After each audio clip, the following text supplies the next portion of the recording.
Hi guys, my name is Chris Cruz, and today I will be discussing Chapter 14 and then going more into depth about psychological disorders. The three main psychological disorders I will be focusing on are schizophrenia, dissociative disorder, aka altered identities, and lastly, personality disorders. Okay, so the first topic I will be discussing is personality disorders. Personality disorders are a little different from psychological disorders in that the disorder does not affect merely one's aspect of a person's life, such as a higher than normal level of anxiety or a set of disordered beliefs, but instead it affects the entire life adjustment of the person. The disorder is the personality itself, but not the aspect of it. In personality disorders, they can be described as a disorder in which a person adopts a persistent, rigid, and maladaptive pattern of behavior that interferes with the normal social interactions. This can prove difficult for them because it can be hard for them to adapt to social demands, and result making it harder for them to fit in and have a relatively normal social relationship. If you take a look at my poster, which I have over here,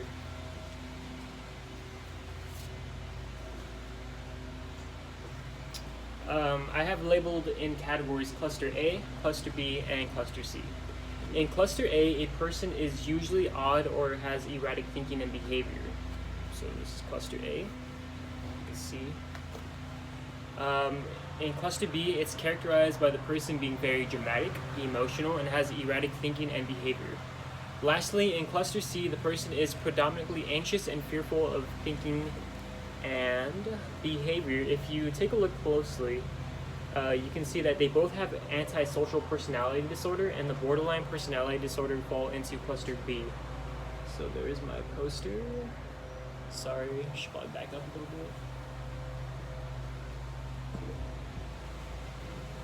Let me go ahead and continue.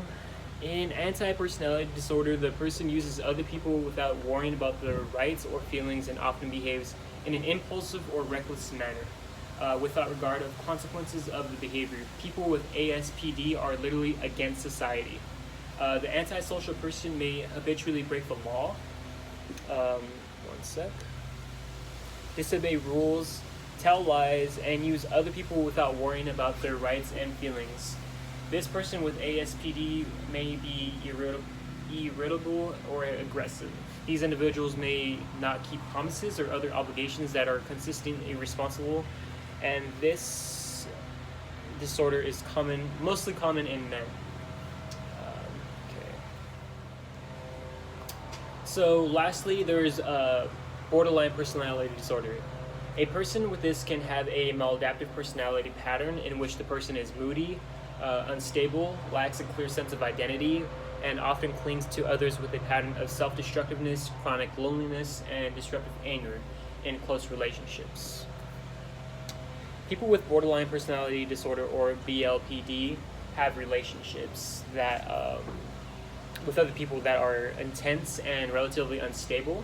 They are impulsive, have an unstable sense of self, and are intensely fearful of abandonment. Life goals, career choices, friendships, and even sexual behavior may change quickly and dramatically.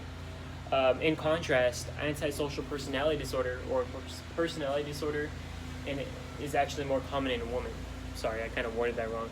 In contrast, antisocial personality disorder is more associated with women than it is with men, if that makes any sense. There are various causes of these personality disorders. Put this down for a sec. Cognitive behavioral theorists talk about how specific behavior can be learned over time through the process of reinforcement, the process of shaping, and modeling.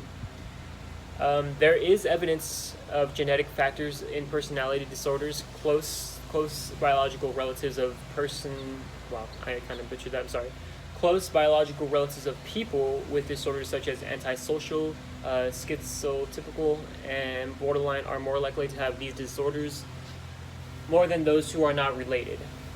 Other causes of personality disorder have suggested antisocial personalities are emotionally unresponsive and too stressful or threatening situations when compared to others.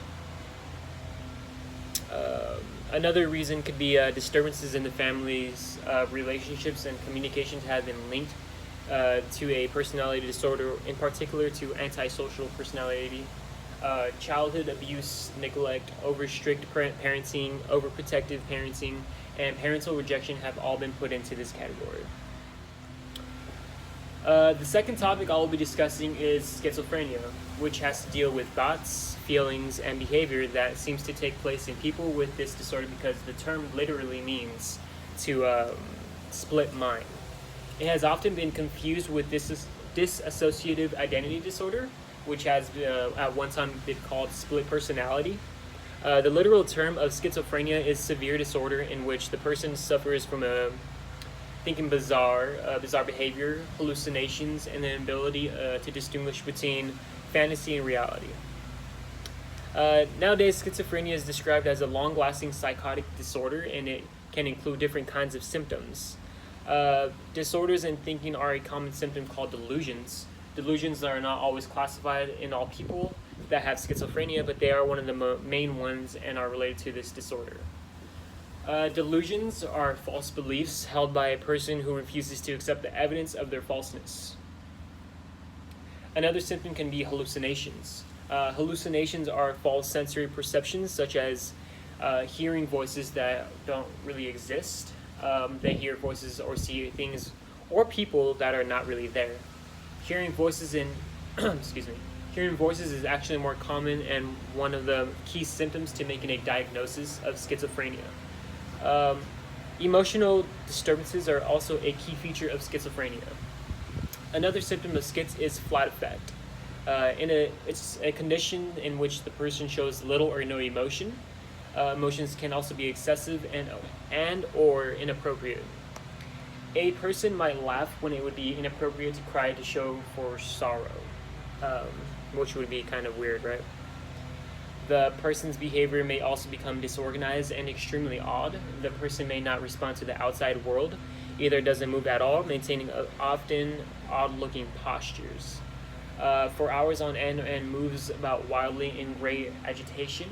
Both extremes, either wildly excessive movement or movement, a total lack of thereof, referred as it's a catatonia. Hope that makes sense, because it kind of sounded like it didn't. Another way of describing symptoms in schizophrenia is to group them by the way they relate to normal functioning. Another symptom of schiz is positive symptoms. They can appear to reflect an excess of distortion or normal functions, such as hallucinations and delusions. The negative symptoms appear to reflect a decrease of normal functions, such as poor attention or lack of affect. At least two or more of the following symptoms must be present to see, which would be delusions, hallucinations, disorganized speech. Moving on. The causes of schizophrenia can vary. Positive symptoms appear to be associated with overactivity to dopamine areas in the brain. Negative with lower dopamine activity relatively to the dopamine hypotheses. Okay, genetics and brain structural defects have been implicated in the biological roots supported by universal lifetime prevalence across cultures of approximately 7 to 8 people out of 1,000. Genetics is supported by twin and adoption studies to have this. The stress vulnerability model suggests people with genetic markers of schizophrenia will not develop the disorder unless they are exposed to environmental or emotional stress at critical times in development. So let me go ahead and show you guys this little. This is the little poster I made. So as you can see, there's the types of dissociative behaviors and the causes.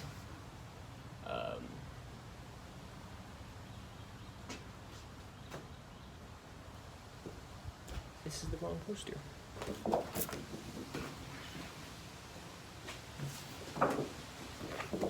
Here's the right poster. So here's schizophrenia, the primary symptoms, delusions, hallucinations that we discussed, changes in the mood, disorganized or odd behavior.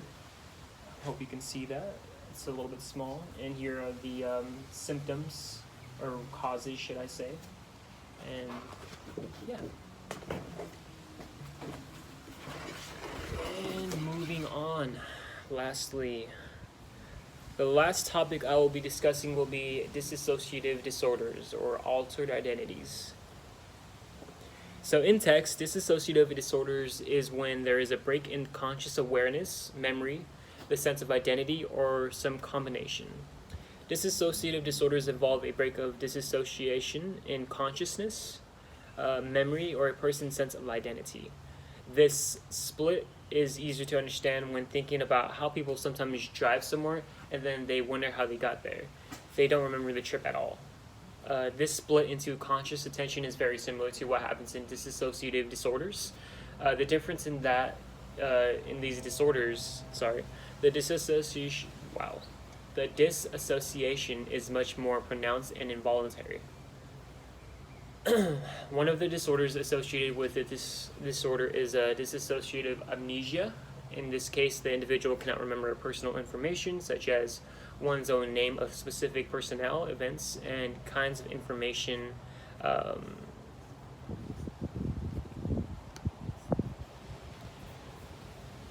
this thing's not working.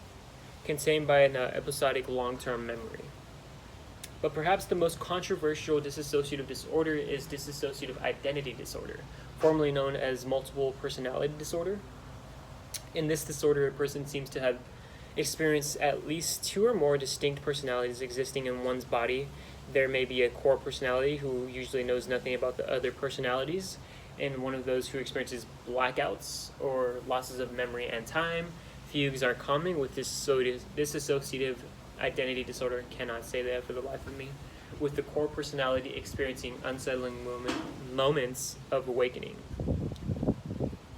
There are several causes for dissociative disorders. One is psychodynamic. Repressed thoughts and behavior is a primary defense mechanism and reduces emotional pain. I cannot speak. I apologize. Another is cognitive and behavioral. This could be trauma-related. Thought avoidance is negativity reinforced by reduction in anxiety and emotional pain. Lastly, biological support of the brain activity differences in the body awareness has been found in individuals with depersonalization or derealization disorder. So yeah, that is pretty much it, and here is my poster for that, dissociative disorder. So here are the types, of course, dissociative amnesia, dissociative identity disorder, causes, psychodynamic, cognitive, and behavioral, and biological. And that about wraps up my video. Thank you guys for listening, and I hope you guys have a good weekend.